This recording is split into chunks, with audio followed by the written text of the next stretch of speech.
Dit is dus de locatie waar de natuurbegraafplaats gepland is.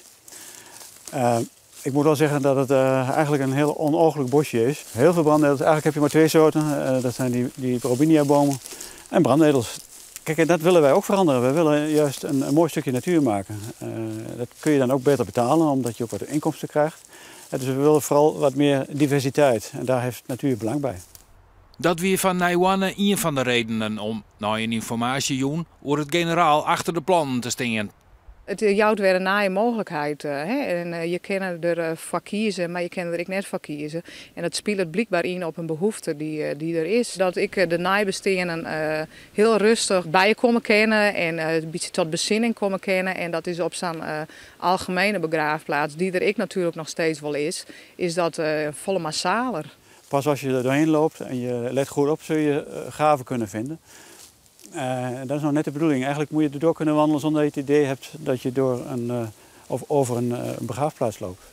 In andere provincies wordt al heel niet meer op deze wijze begroeven.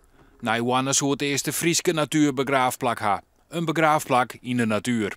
Dat betekent dus dat je gewoon in een echt natuurgebied begraven wordt. Dus niet een kerkhof waar ook een beetje een natuurlijke uitstraling van toepassing is. Nee, gewoon in een bos of een open plek, zoals hier. Bovendien heb je geen problemen met het verlengen van grafrechten en dergelijke. Dus het eeuwige grafrecht. Je mag hier eeuwig liggen dan?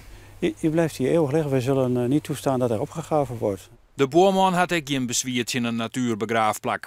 In eerste instantie was ik niet zo heel erg enthousiast, maar nadat ik met de initiatiefnemer heb gesproken en hij heeft uitgelegd wat de bedoeling is, ben ik positief. Buiten als bronnetels. Ja, nu is het een beetje ik zou maar zeggen, een dode boel. Al met al vinden de meeste mensen het wel een mooi idee.